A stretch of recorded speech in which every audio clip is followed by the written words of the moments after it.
Hey guys, as promised, here's some video on fascia. It's going to lead into our foam rolling series. I'm a big believer that we need to know the science behind something before we jump right into it. So today's little lesson is about fascia, what it is, and why myofascial release and myofascial rolling is so beneficial. Today's science lesson is brought to you by TheraBand.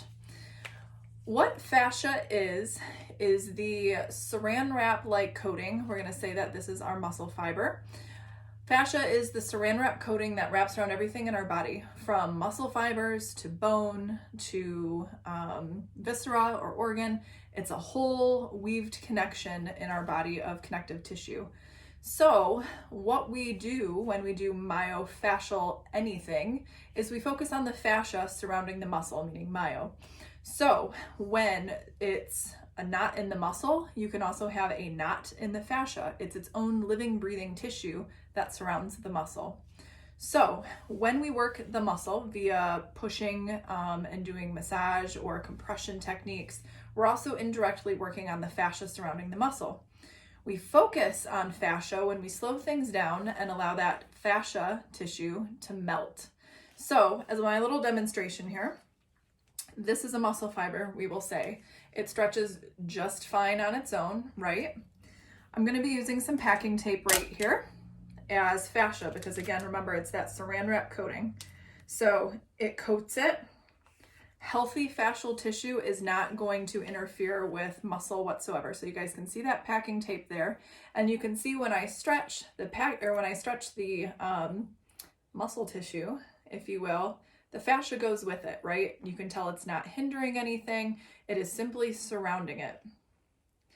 Now, what happens when we take that tape or our fascia and we create a fascial adhesion in that tissue? So what I'm going to do is I'm going to tape up this band to kind of simulate an adhesion in that fascia. So now you can see we've taped it together. That band is a lot harder to stretch, meaning it's going to also be a lot harder to strengthen. We can't strengthen tissue that is adhered, whether it's a muscle adhesion or a fascia adhesion.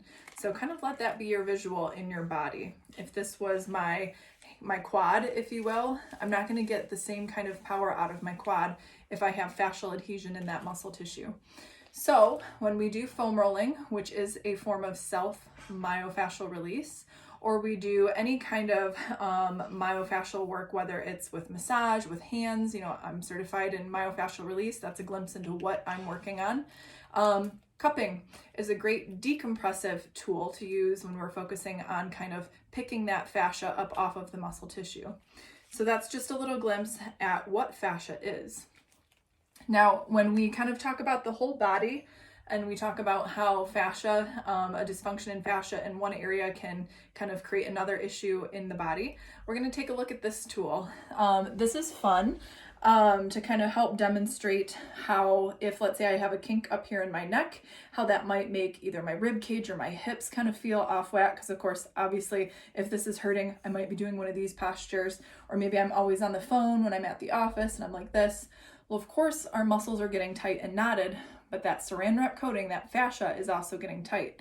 So if we look at this, this is a tensegrity icosahedron, and it's basically held together all by tensile strength created by these rubber bands. Really pays to have an engineer as a husband. So he was so kind as to make this up for me last year for our Anatomy for Athletes class.